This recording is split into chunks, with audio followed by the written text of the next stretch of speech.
Ya mulane we dionekke bakor brand. Pangan sego. Iya. Ning niki wae dereng maem e. Dereng maem. Nah, ngilang. Lah wi angkringan kuwi apa ora di aku dereng mangan winter telu lho pas sego kucing. Endi ta? Kuwi sego kucing telu ya ngomong dereng mangan. Lah aku nek mangan 5 lho, nek 3 iki berarti urung kanggo makan. Ya mulane we dionekke bakor brand. Pangan sego kucing ya 5. Wong nang kono sing ngonekke aku. Ya. Aduh. Kok ora kaya biasane. Ketok lanange nek. Ketok lanange. Aku nek ketok lanange wedi aku sah. Jauh ngadoh ya. Aku nek biasane cok cipika-cipiki nek iki kon yo lali bareng. Aja dipadake nek gelungan. Lah iya, mulane aku wedi to. Iya. Sugeng dalu Pak Seno. Wah, suarane gede jebulene, Mak. Ya gede wong lenang ra ketang sadele ya gembol kok ngono kok. Sugeng dalu Mbak Tatin, Dek Elisa. Sama jatuh hati ya. Maco ya. Maco jebulan. Aku ya iso. Tapi coba Sugeng dalu Dek Elisa. rawangun. nek kowe rawangun tetep ketok wedok ya. Matur Pak Seno nyuwun pangapunten boten ngrahapi kanthi saya panjenengan menika Mimin boten saged melampah nggih. Mergo kehamilannya niki sampun menginjak 6 bulan dados boten saged men awet kandungane mergi nglairaken putra panjenengan meneng omah ndak kodana. Niki sing mangkat Masne Mimin niki Sukimin sing mlampah Pak. Oh, Mimin teng omah. Mimin ten omah. Hamil 6 bulan. Nggih. Kalih kula niku. Nggih. Tulung mang pacul sirahe Mimin. Men modar ngisin-isinke.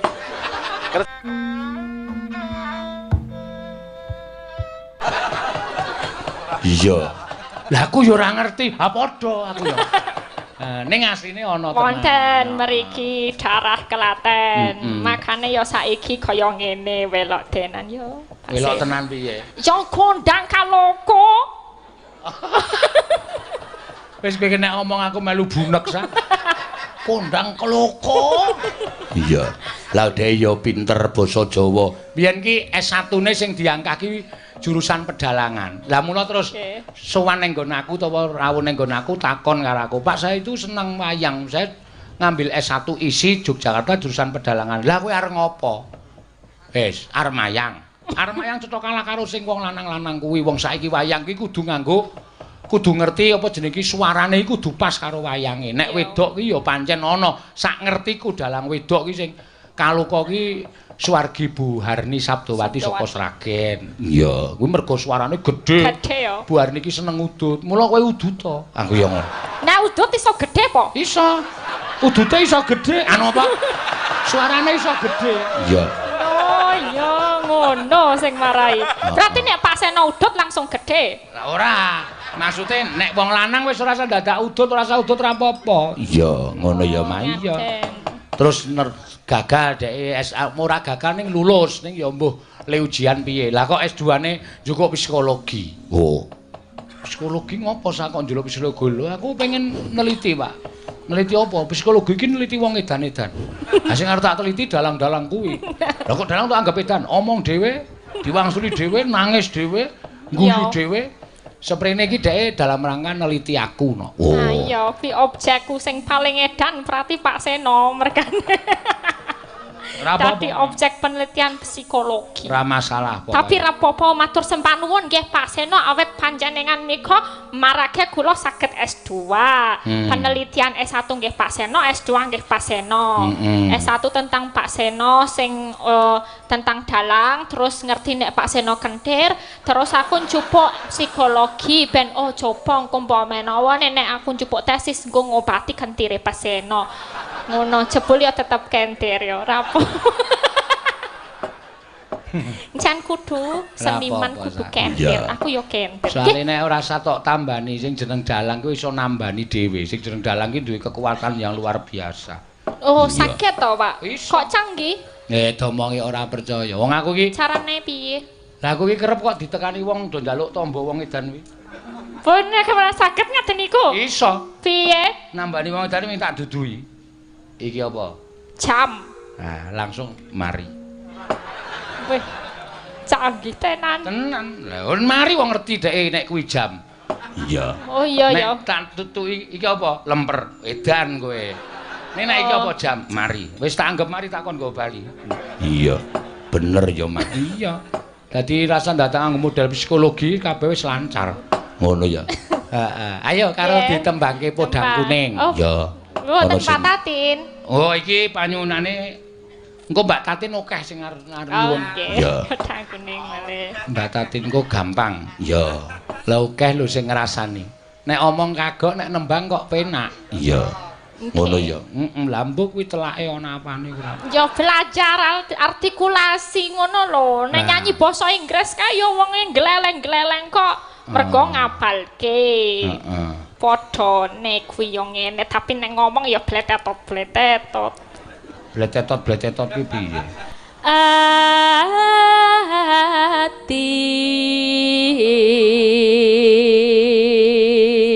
Lah iki eneng sing nyuwun meneh. Napa, Pak? Ya, nawala ning lumantar WA. Ya. Selamat dan sukses atas peresmian gedung baru kantor Inspektorat Kabupaten Klaten. Semoga dengan gedung baru meningkatkan pelayanan dan pengawasan. Oh iya. Nyuwun gending sarung jagung Mbak Elisa. Wah.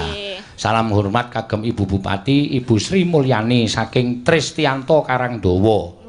Oh iya Klaten. Siap lanjutkan. Matur sembah nuwun. Dibaca komplit nggih Pak Dalang. Nggih, kula baca komplit.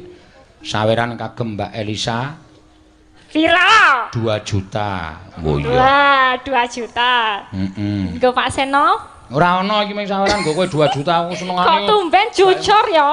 Biasane 2 juta iki sing 1 juta nggo dalange, sing 500 nggo wiyaga 500 nggo sindene. Ra iki tak waca komplit.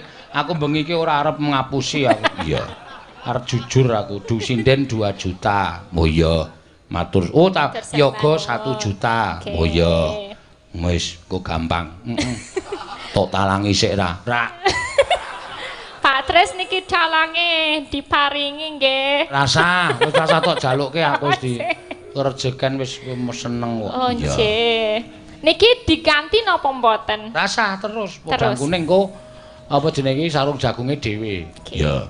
Sik anu podang kuning. Ya. Nyaditmu nyo sing ditransfer tak talangi sik ngundak. Repot sesuk nek kowe ngoyak-oyak ndak malah. Ya. Tenanan iki, Pak? Serius. Saestu? Matur sembah nuwun nggih, Pak. Mbuh.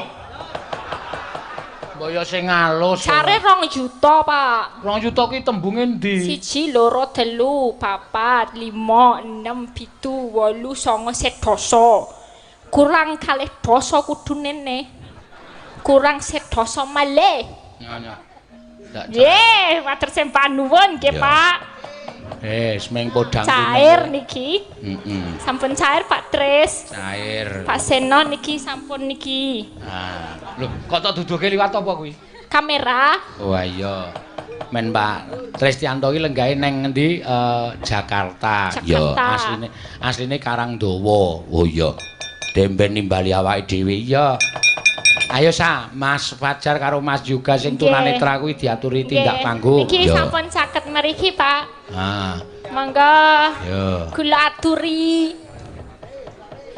Ndi piyayine? Mriki niki sing setunggal ngangge Gotsumoto. Saiki aku tak takon karo kowe Napa, Pak? Apa sebabe? Dhek iki ra nggo kacamata kowe wis ra weruh kok nganggo kacamata. Hooh, aku ya bingung niku, Pak. Engko takonono sebabe apa? Kula takonane. Iya. Mas sinten wau sik setunggale Mas Fajar? Mas Yoga. Mas Yoga. Heeh. Sing sijine Mas Fajar. Halo, Mas. Halo. Wah, Mas Yoga. Kok jenengan ngangge pun riki mawon ampun niku wonten seneke Mas Keswan mengko didukani. Coba dipek di anu caos simik. Ya.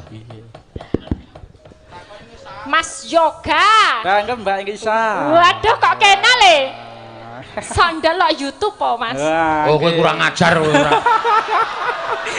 Kok ngerti aku? Lah ya kok ndur tembungmu sok ndelok YouTube. Wong dhek iki wis tunanetra kok ndelok YouTube ora. Oh iya, berarti mirengke, midhangetaken YouTube. Nggih, mirsani YouTube ngagem tangingan. Sik, kowe nek mirsani kleru. Enggak piye? Mirsani kuwi kok apa kowe weruh kok? Ah iya, Mbok.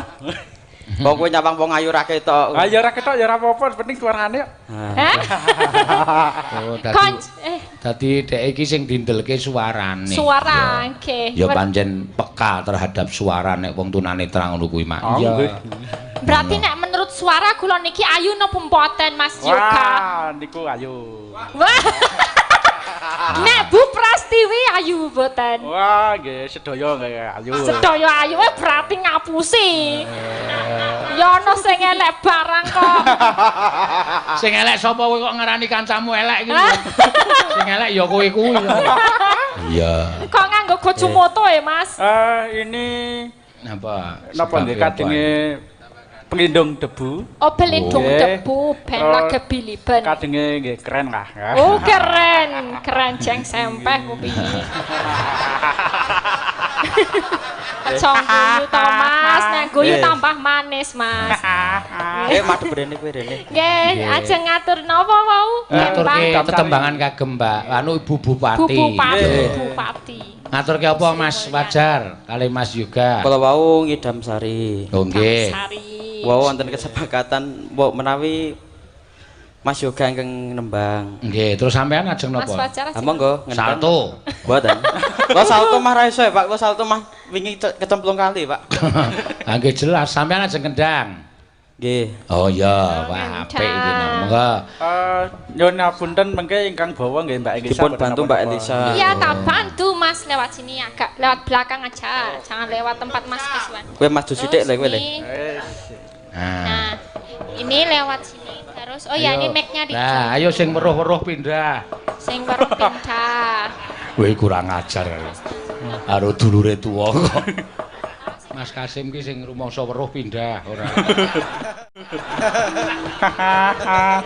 Enggak ada niku. Nggih. Iya. Alon-alon mangga. Wah iki pancen tenan. Tekan Yojawe nusul aku Mas Fajar kuwi. Oh iya to. Iya. Anggremu cedak Prambanan mesti rawuh. Iya. Iki mau bengi ya rawuh terus ngerti bengi iki nang alun-alun Klaten mangkat no. Iya. Nang Yogyakarta iki rombongan tunanetra iki penontonku kok to. Oh. Boyo. Kowe kandhane ngeyel. Tahu aku ki mesake to, ana wong 10 kae iki bali wayangan ki do irit-iritan cekel-cekelan pundak kae. Nganti tak ndeki bareng kula napa mboten, Pak? Mboten matur nuwun. Blung lah. Lagi muni matur nuwun sing entuk got. Iya.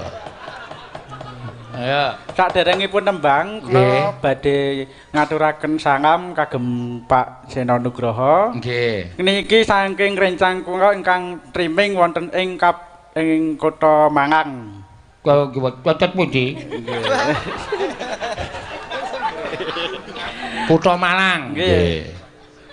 Asmanipun Mas Doni Wahyudi. Oh, nggih Doni Wahyudi nggih. Monggo, Mas. Matke aku Thomas. Ah. Tak gandrung kaya ngene kok mung dinengke wae. Ya anggere kualat cilaka lho, Sa. Wong ora weruh kok tok toleke matne aku to, Mas. Ha iki aku sing wuta taunake matamu.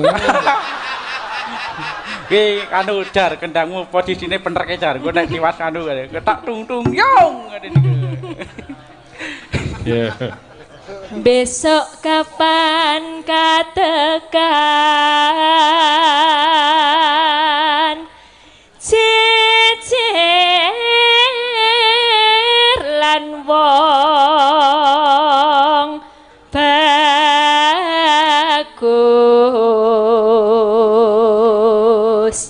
Neno umpama nonah kodho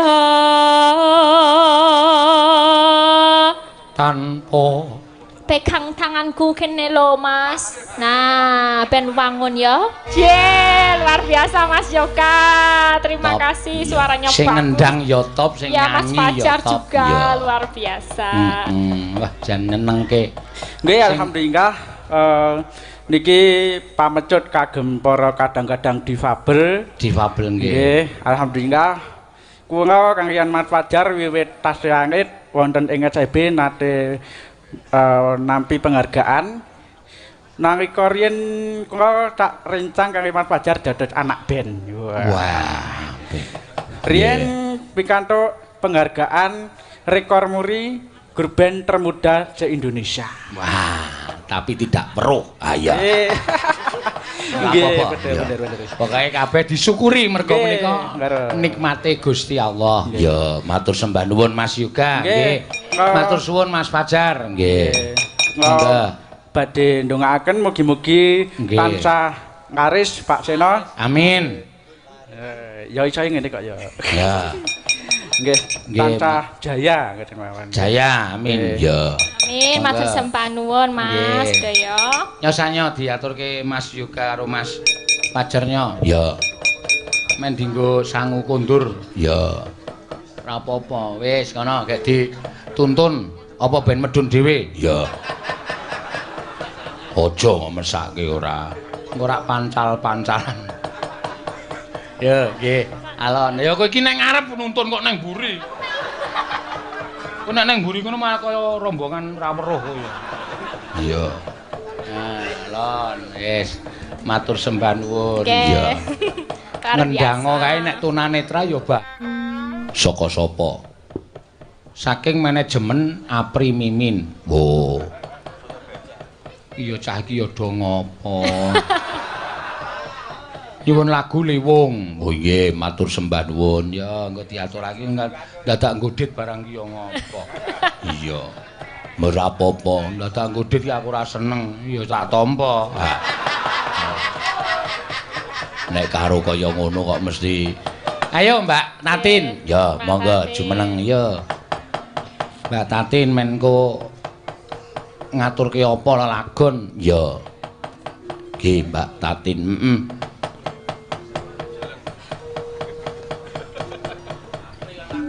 Nah, ya wis jumeneng iki, Mak. Iya, iki soalé sinden sing gawat liwat. Ya. Lah napa lho? Wingit kepati-pati ora kena dipidak wewayangane.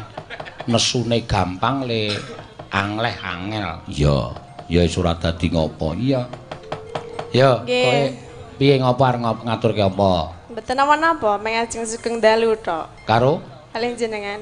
Lho kok karo aku ngopo? Aku ora butuh tok Sugeng Lah Dalu. kula melu jenengan lho. Lah kan dipresani pun aku nek tekan kene ora ditimbali karo Bu Bupati ora bakal tekan kene. Lah nggih ning Ayo Sugeng Dalu karo Bu Bupati. Nggih urut sik. Urut sik ya dhuwure derajate dhuwur kono karo aku. Sing bayar aku ki. Mangke nek jenengan ra di nomor 1 ki ya nesu. Lah piye to kok ngewohke iki? Lah. Aku ki tau nesu kapan to, Tin? Aku ki wonge sabare kliwat ukur lho. Iya. Mendina nesu ra aku. Hah? Mendina. Aku ngayal kok. Nah ora ngayal ya ora tak nesoni. Wis gawe karo Ibu Bupati se, Ibu Aja Sri Mulyani. Sugeng Dalu Ibu. Nah, Ibu Sugeng lenggah. Hah? Ibu Bupati ora ming Ibu, ngono ora. Lah nggih pun ngertos nek Ibu Bupati. Jenengane ngerti apa ora? Bu Sri. Bu Sri sapa? Mulyani. Oh iya bener. Iya. Tumben. Iki rada bolong. Biasane Bu. Ora rada bolong nek Elisa ki rada sengak. Berarti kowe dunekke goblok wong tumben ngono. Biasane kowe ora gagas sing nanggap, ora gagas sing nimbali sapa watonana pangan biasane kowe. Iya. Ning niki wae dereng maem e. Dereng maem. Nah, ngilang. Lah yang keringan kuwi apa ora di aku dereng mangan winter telu lho pas go kucing. Endi to? Kuwi go kucing telu ya ngomong dereng mangan. Lah aku nek mangan 5 lho, nek 3 iki berarti urung kanggo makan. Ya mulane we dionekke bakor brand. Pangan sego kucing yo 5. Wong nang kono sing ngonekke aku.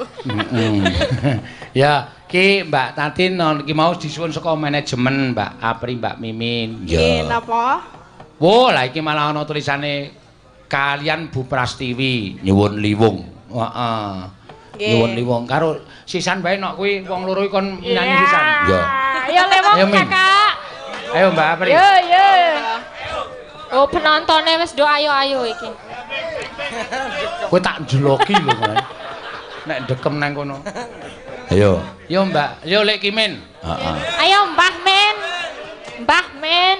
Ayo ndang ceket-ceket Pak. Ah, wong biasane yo nang panggung. Wah, ganteng tenan nek ngene iki. Waduh. Kok ora kaya biasane. Ketok lanange nek. Ketok lanange. Aku nek ketok lanange wedi aku sah. Jauh ngadoh ya.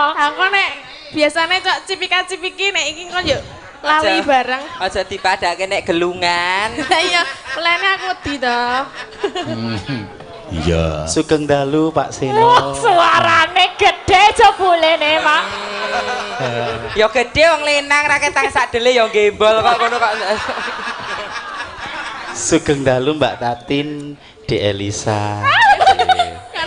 Sama jatuh hati ya. Maco ya. Maco jebulan. Aku ya iso. Tapi coba. Sugeng dalu De Elisa. Rawangun nek kowe rawangun tetep ketok wedok ya. Matur Pak Seno nyuwun pangapunten boten ngrahapi kanthi saya panjenengan menika mimin boten saged melampah nggih. Mergo kehamilannya niki sampun menginjak 6 bulan dados boten saged men awet kandungane mergi nglairaken putra panjenengan meneng omah ndak kudanan. Niki sing mangkat Masne Mimin niki Sukimin sing mlampah Pak. Oh, Mimin teng omah. Mimin teng omah. Hamil 6 bulan. Nggih. Kalih kula niku. Nggih. Tulung mang pacul sirahe Mimin.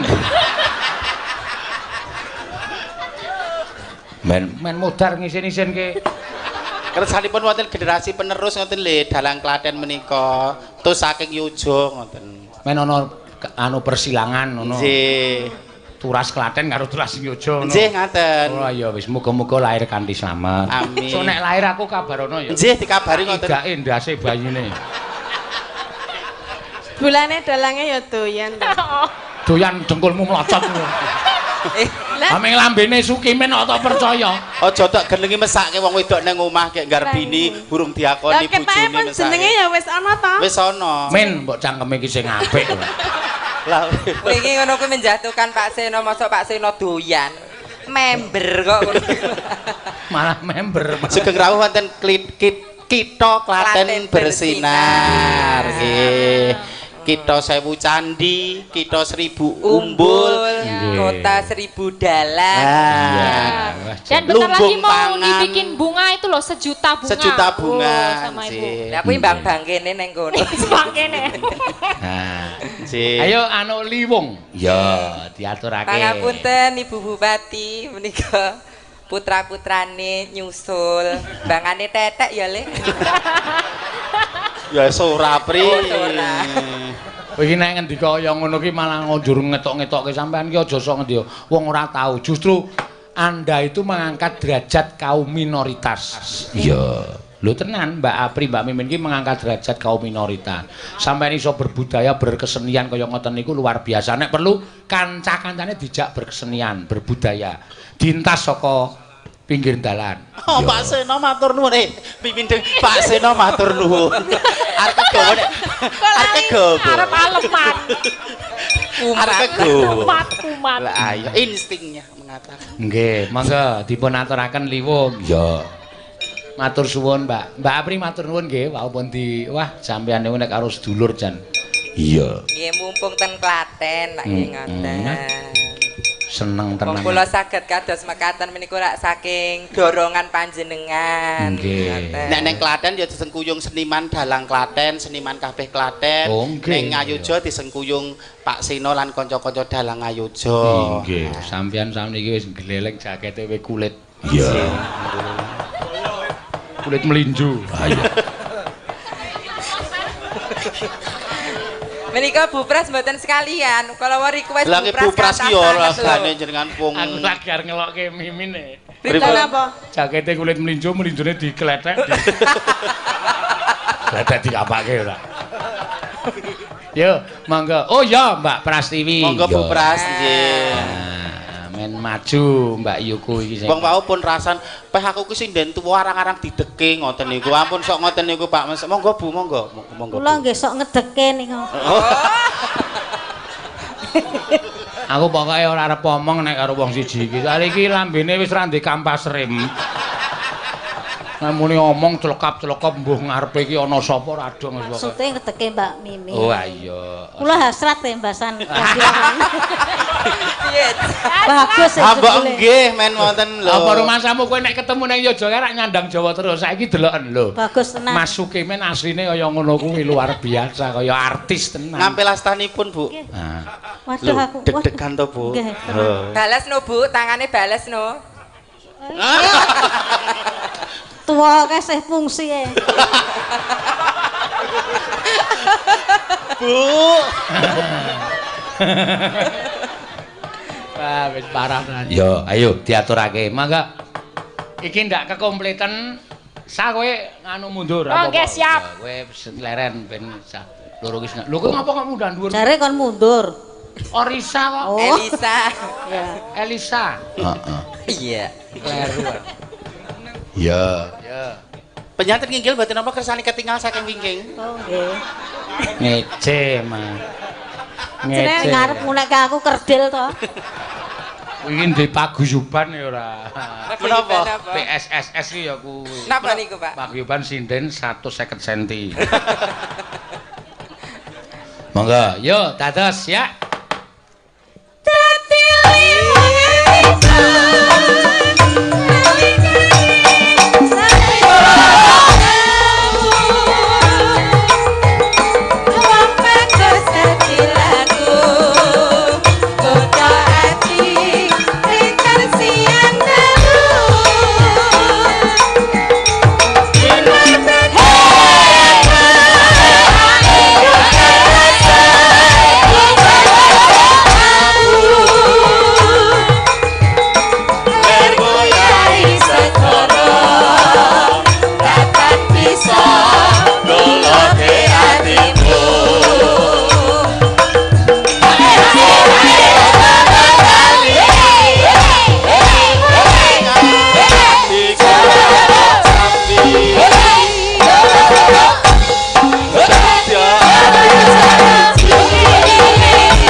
Iki kompak kok wong papat iki nak. Iya. Kowe iki lanang kok ya megol iki piye to? Jare lanang. Terinfluence mereka berdua iki lho. Dadi serasa kaya aku ndek bokong. Bokongmu mbok peme ya, Lek. Kok ora garing 3 dina gereja. Bokong kok rego 70.000. Ning semanake Mbak Mimin Mbak Apri iki luar biasa kok nok. Iya, ya pancen tenan kok. Mbah. Sesuk nek piye ning Yojo nek pas aku prei arep tak sewake hotel. Ya. Hotel Mirah Putih pom bensin. Ha iya. Mangga, ya. Sabda pandita ratu tresnamu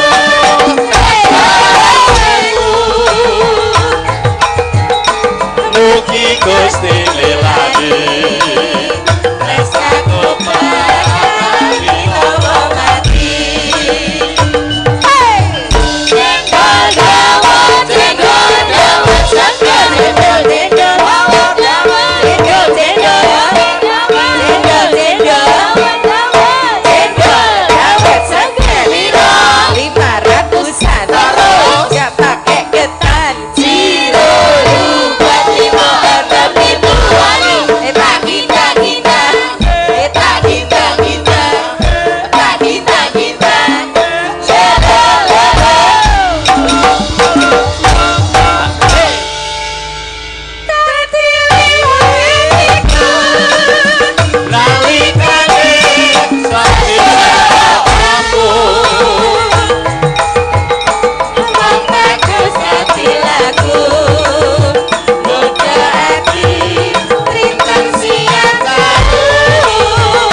Bu Prastiwi ketoke karo aku ingin kenal priwasine. Ket mau rono terus lho arae.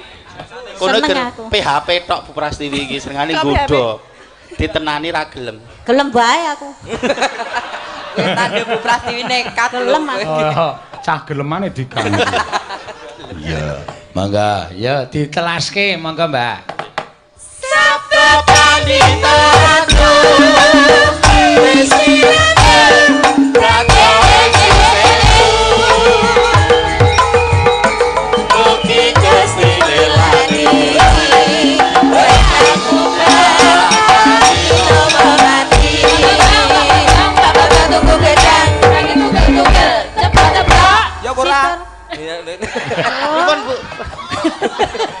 Iya, matur suwun. Matur sembah nuwun, Mbak. Prastiwi karo Mbak Tatin ya iki ya dibantu karo Srawung iki ya apike ya ngene iki ana ya. Dadi ora bedak-bedake antarane kono kene sing baku manunggal ya. Ayo ngger diteruske dhisik critane mengko ndak mandeg dalan wanjine wis rada bablas. Ya ayo tak derekake, Mak. Ayo ngger.